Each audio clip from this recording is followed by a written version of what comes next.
Well, if you've been on this earth long enough, you've probably experienced a setback or two.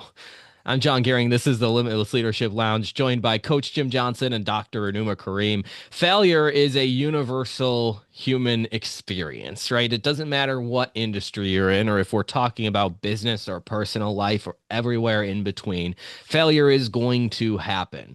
And that's what we're talking about today is three really effective ways to reframe and bounce back from failure. Now, coach, I don't know if anybody's asked this of you before, so I'm curious off the bat. You've won a lot of basketball games, right? How many basketball games do you know how many you've lost? I don't know the exact number, but it's well over 200. Okay. 200 failures, right? Yeah, yeah. So, So for let's sure. talk about failure and start from coach's perspective because in athletics, that's like one of the most clear standards of what success and failure is with winning and losing.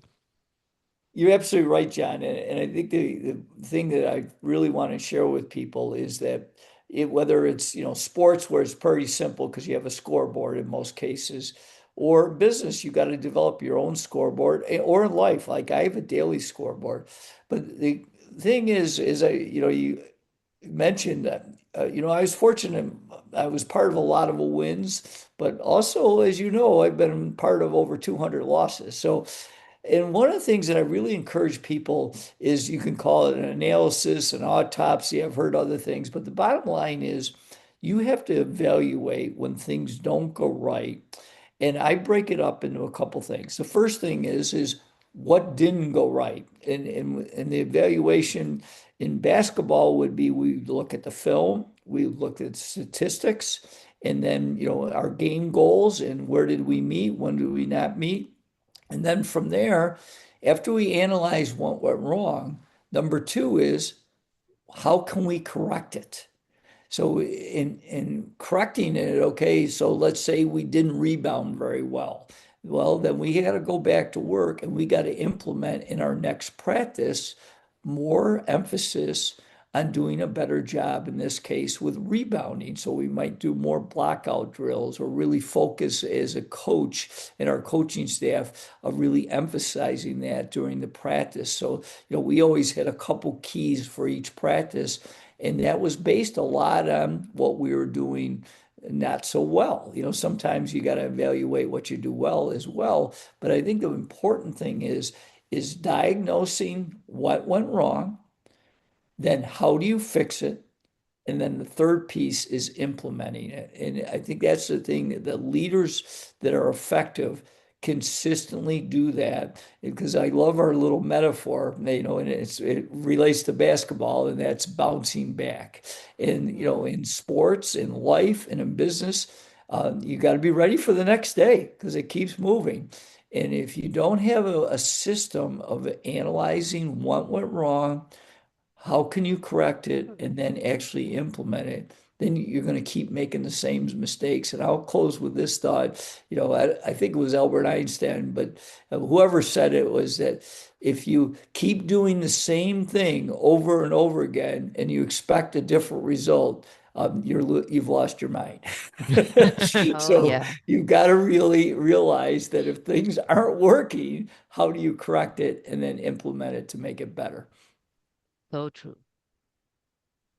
And coach, I really like this quote because this is one of my favorite quote by Albert Einstein. So thanks for sharing it again. Yeah. And another quote I just recalled from Carl Jung.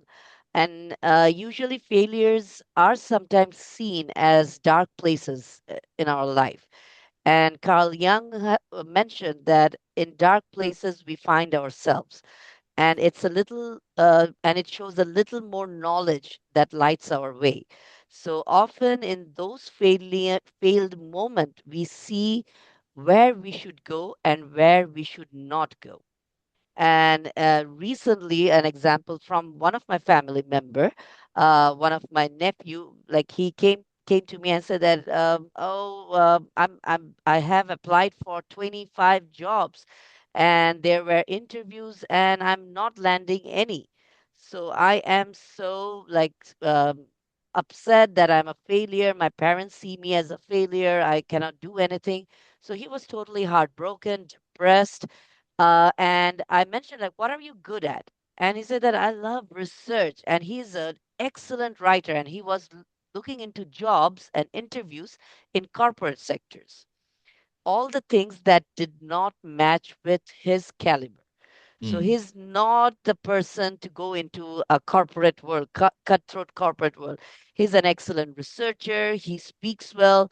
He's a good teacher. He also teaches people, teaches kids. And that's when I told you, like, probably the universe is giving you a sign that this is not the place that you should go.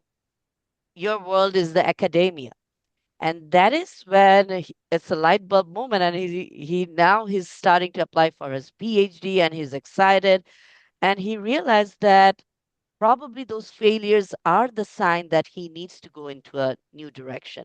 So often we need to see these as signs that guides us to the right path. And it's same as my life. And I think probably, John, you have also experienced so many things that sometimes the failure gave you a sign to go into another way. Yeah, let's sit on that point for 1 second because that's such a powerful point that Renuma just made. That point resonate with you too. I feel like that was so important to understand that sometimes those failures, what we think is a failure, we can reframe it as a sign to change direction. That's powerful. Mm, I know if you got value from that, you got to share that with somebody who will also get value from that.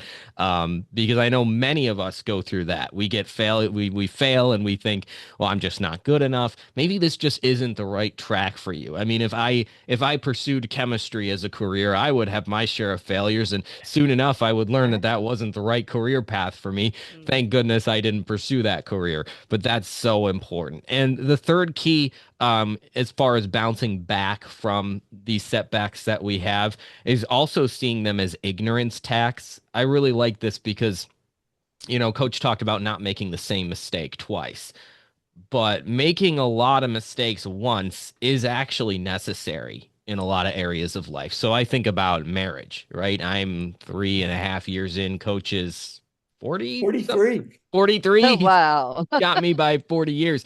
But any relationship too, not just marriage, but just to take it as an example, right? There are a ton of things that you don't know about marriage when you first get into it. You can have anybody can tell you, you know, a whole laundry list of things you should know before you get married, and it just doesn't matter, right? Parenting.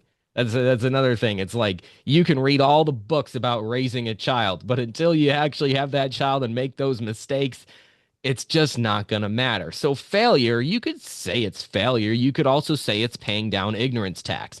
I believe the only real true failure is when you make the same mistake twice. Like coach said, that if you avoid making the same mistake twice, but you make a lot of mistakes once, that's not failure. That's your payment of ignorance tax. And I'll close with this one thought from a previous podcast guest that we had, Mike Baker, who said this so eloquently. Although when he first said it, I'm like, man, are you crazy? He said, I get really excited when people on my team fail.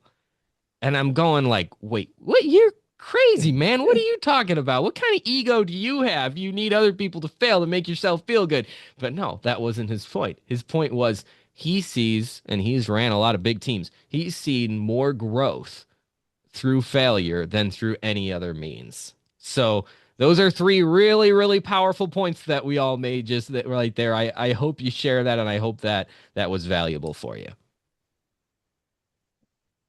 Any final thoughts from the two of you before we Yeah, I'll say two things. So the first thing is kind of augment what John said about, learning from your mistakes. The other thing that I really encouraged our players and something to think about is when you fail, like for example, our players would miss a layup. Now that's something that most of the time they're going to make, but they miss.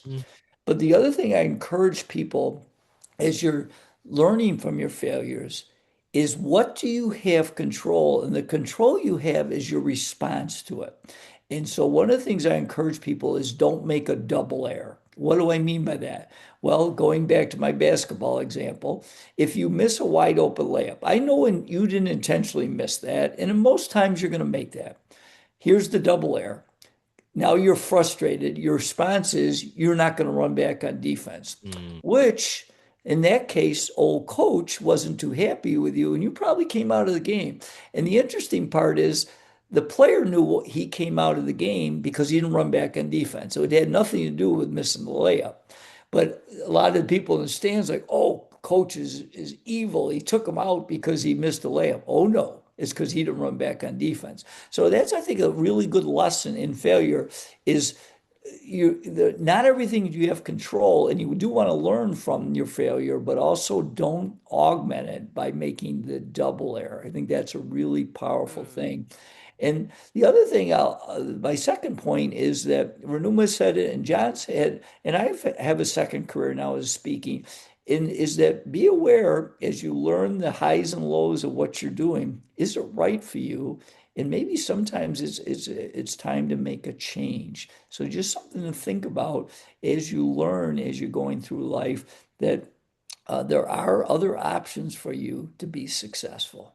indeed, mm, absolutely. And I love your double error point too. You see that like in football too, where somebody commits a stupid penalty and then they argue with the ref and get another penalty or whatever the Right. case is. Composing, keeping your emotions composed and keeping those errors, those initial errors and failures in perspective that it's only one and it doesn't indicate anything about your identity. And that's one thing that I also just wanted to follow up with too. Last month we talked about identity and rewriting your identity. Failure is not your identity, and so often we compound failures when we make it about us and we say, okay, I missed that layup, oh, I must just be bad at layups. Like, don't allow your failures to attach your identities. Easier said than done, right. but that's a really important point too. Yeah, and that is why self-compassion is so important. If we don't have that, often the failure can, instead of bouncing back, we can go the other way around. So that is why the compassion, you have to be compassionate to yourself. Even Thomas Edison, he failed 1,000 times before he came up with the light bulb, and it was in 1001. That is when he had success. So you have to be compassionate, and he was always compassionate to himself. When if you read his biography, like, oh, no worries, I will try again. Yep. So so we do not need to be very hard on ourselves when we fail. Yep. Remember, it's the process. It's not the Right. results always that we should be shooting for. It's the process and that constant, consistent Hmm. implementation of it. That if we get up and we try 100 times and they all fail, we can count it as a success that we tried 100 times. I think that's a really important piece of this too. So look for those successes. Again, those three ways. Coach talked about identifying that failure and not making the same mistake twice. Renew, you chimed in with a really important point too, and if this, you might know somebody right now who's going through some sort of failure or has experienced some sort of setback, whether it was of their fault or not. Share this with them. I think they will definitely get some, if nothing else, encouragement, but also some insights in order to move forward and reframe that failure. Thanks for listening to the Limitless Leadership Lounge or watching up on YouTube. If you are on YouTube and you haven't hit that subscribe button yet, we would love it if you would. It would help us by showing your support for the show, and it would allow you to make sure that you will get updated when another episode releases. Next week, we'll be back with another guest who will be on the show sharing some very sage advice with us. I'm really excited for that conversation. But in the meantime, have a great rest of your week, and we'll be back next time on the Limitless Leadership Lounge.